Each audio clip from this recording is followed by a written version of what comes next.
Okay, we're going to be making an alternative. It's going to be very similar to this piece, but it's going to be slightly different. We're going to be using a lighter shade of jade to make the face.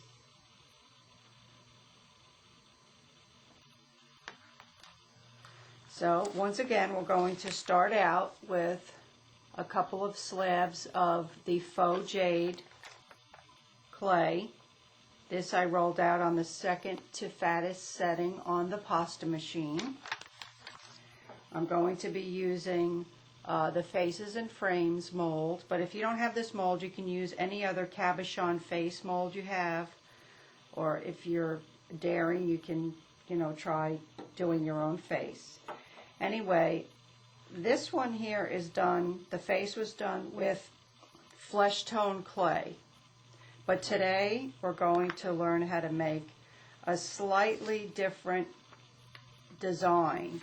And I want the face to stand out a little bit, but not quite as much as the flesh color. So what I've done is I've added a little flesh color clay to, a corner of my Faux Jade to just deepen the color just a little bit.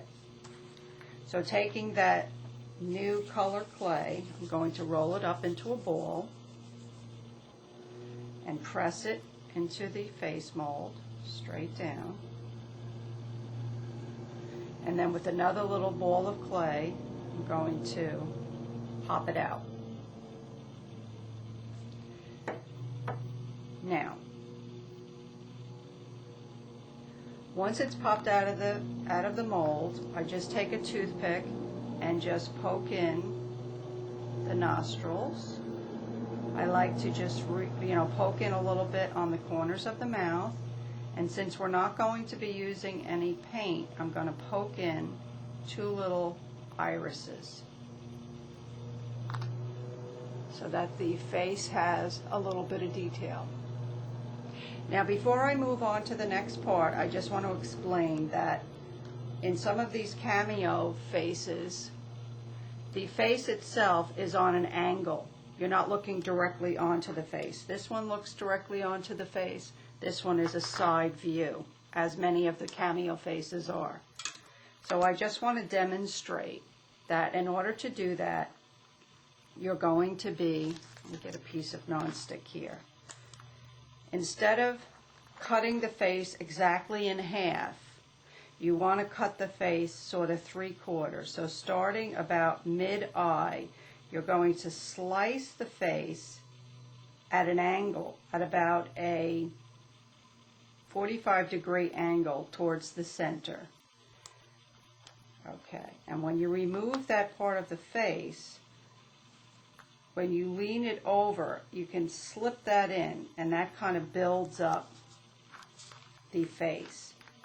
And you can either bake this so that you're now working on a solid, stiff face, or what you can do is very carefully build up the side here with clay and just blend it, because this would all be covered with hair. That's how you do the side view cameo face.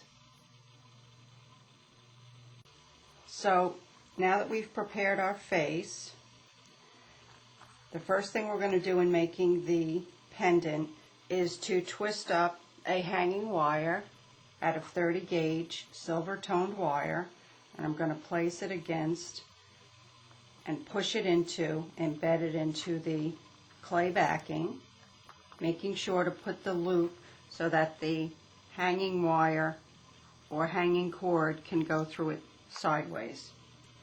And then about a 1/2 inch from the loop, I'm going to place the face. Then using the other strip of clay, I'm just going to cut a little piece. Actually, let me cut from this side. You can see it better. Just little strips. And a little bit at a time, I'm going to just cover the face. Now, before I get too much further, I'm going to determine the size of the pendant. I'm just going to cut it. You can either put the face in the dead center, as I'm doing here, or you can put it off center.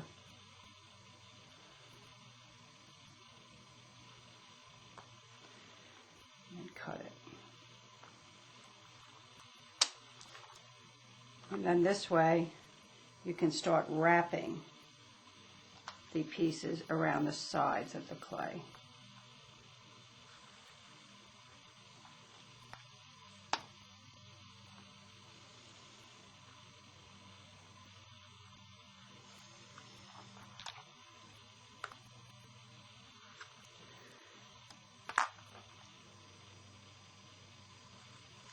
I like to do the background pieces first.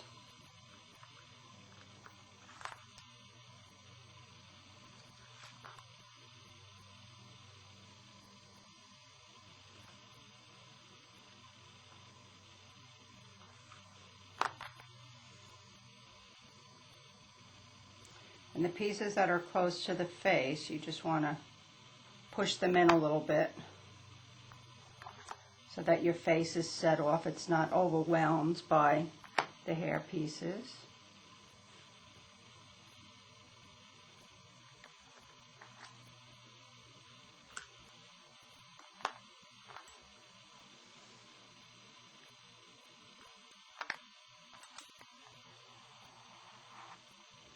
And you just keep cutting strips. I like to make mine pointy at the ends. This background layer is not that important if they're pointy, but as I get going, I like to make them pointier. Okay, so now we're ready to design the hair at this point. You have a nice frame of hair around the face.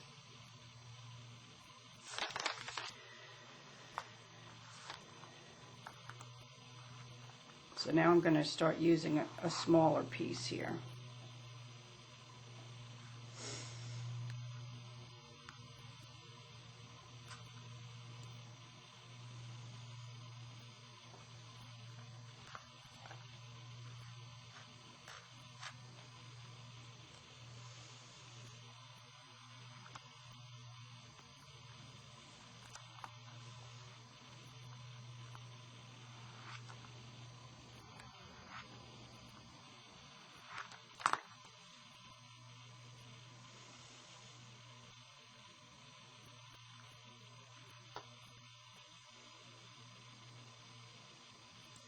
And then for the bang section, I make sure I have a nice, small, teeny piece with a kind of a point on the end.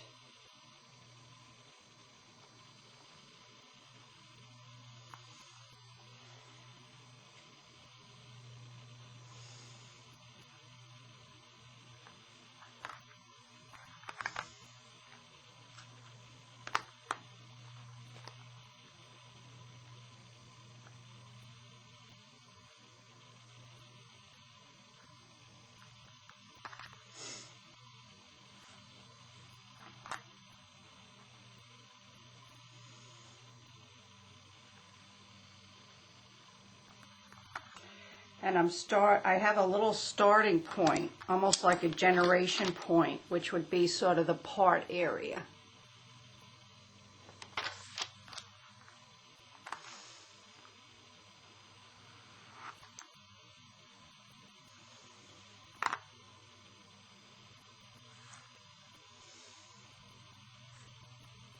Actually, I want to cut this guy.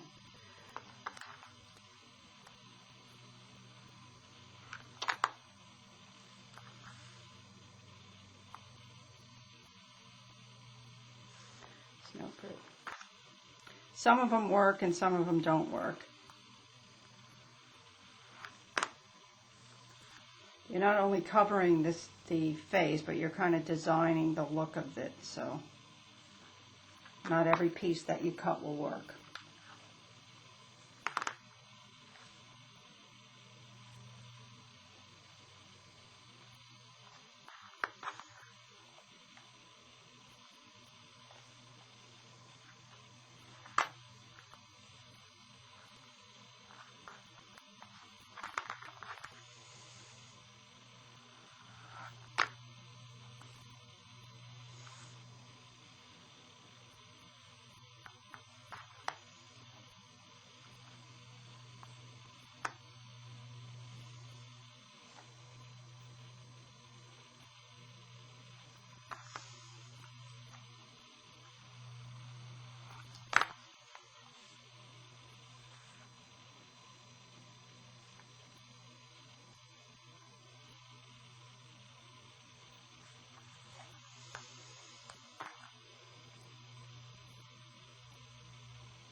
I'm finishing up here, and what I'm doing is I'm making kind of a few kind of wavy or curly pieces to just break up the monotony of the straight lines.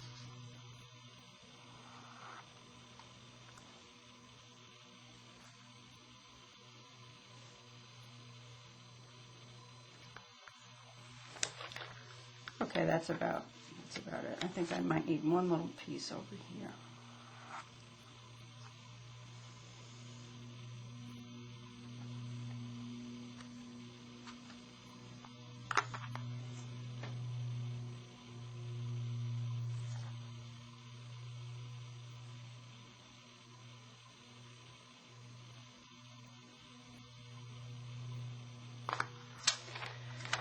Okay, so the face is now covered with the slivers of the clay, and to give it even more sort of a hair-like look, you can see these look very much thinner. I'm going to come in with my X-Acto knife and kind of cut each one in half. And you're also going to press it just a little bit to secure it more to the clay backing.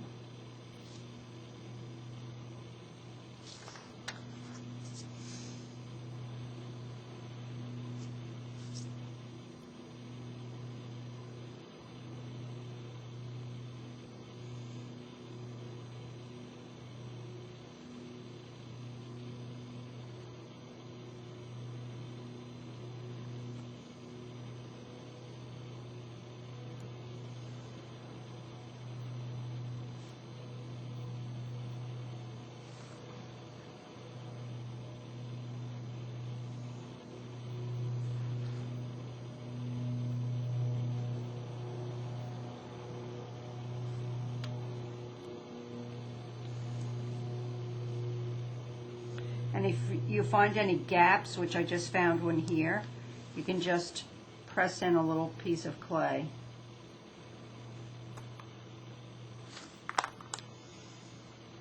Now I'm going around the sides, just securing the little pieces in, making sure it becomes part of the outside boundary.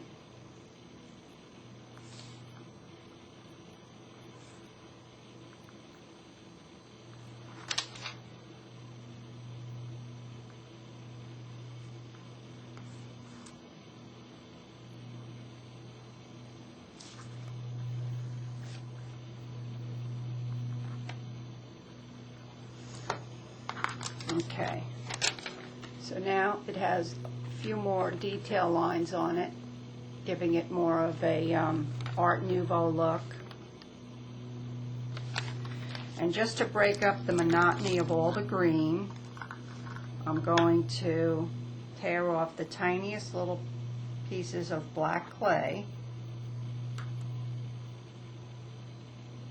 so that I can add some little beads to it.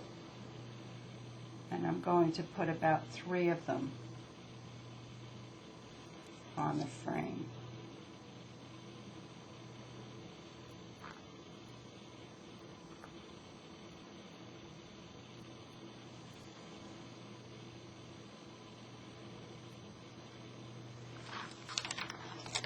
Just like that.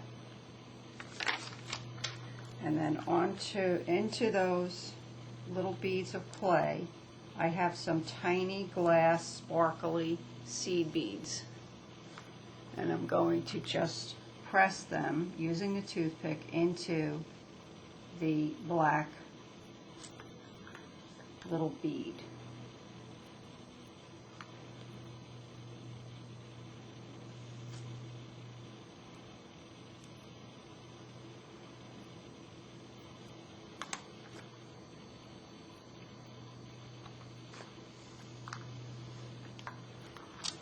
Okay, and now she's ready for the oven.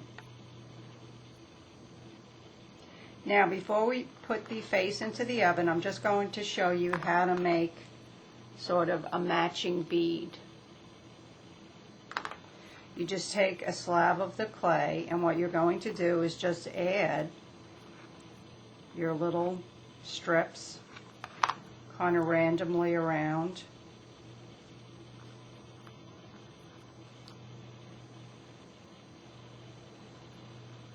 The bead, which is what's going to become the bead. Let me put it that way.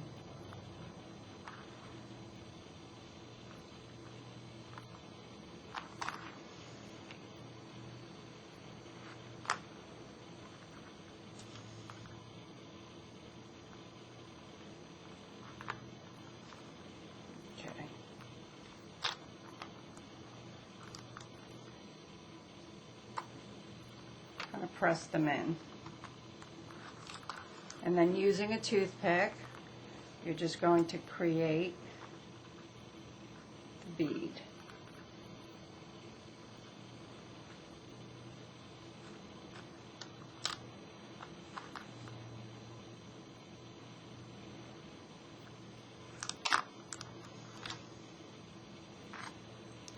And then blend it in so you have a nice good attachment.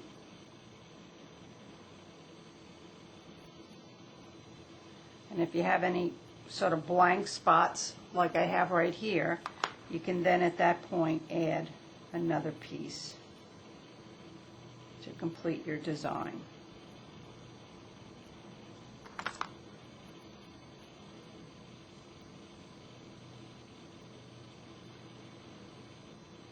And you smooth away any kind of weird lines you have there.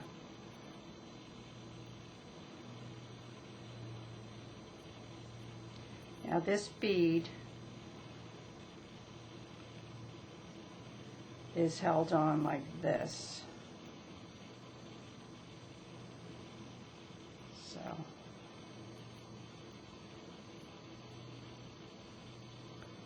now this bead is attached to the pendant.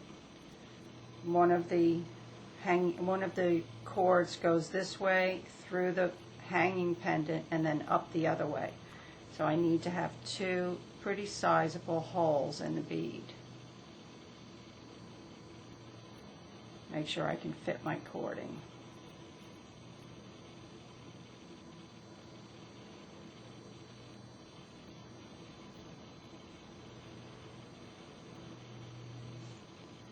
So now you can add that to the baking tray.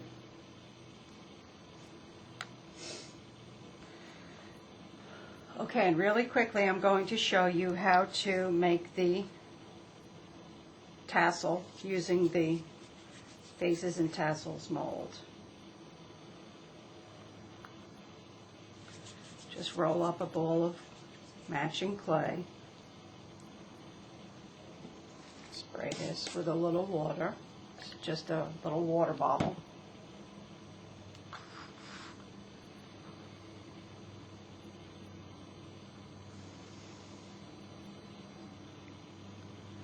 Fill the mold.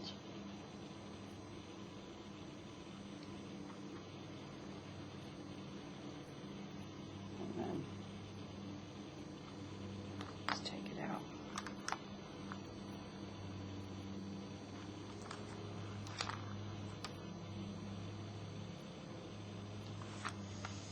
Okay, and you lay it against a clay backing into which you've put your wire, and then cut it out.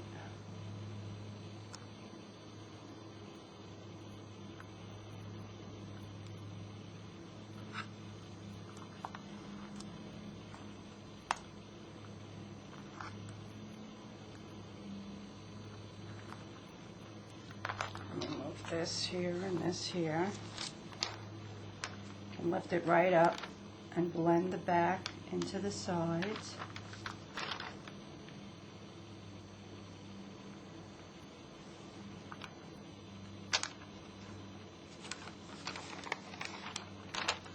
This translucent clay is very soft.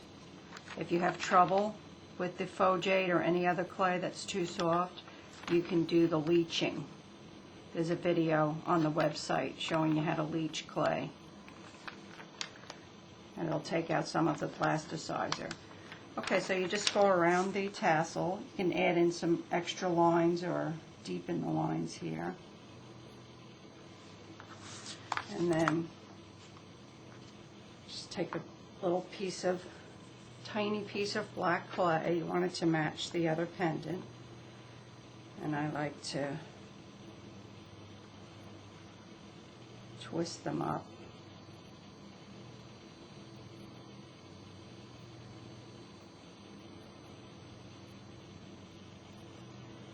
And then lay it down. And snip it off.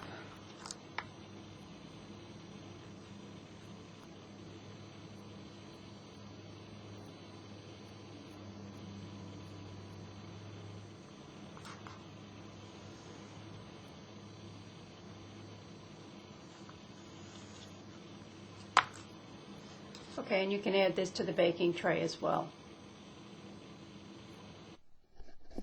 Now you're going to bake all of your elements according to the manufacturer's instructions and allow to cool.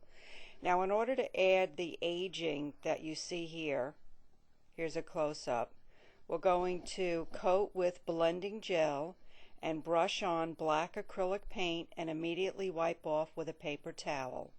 And when you let it cool, it'll have a nice aged look to it.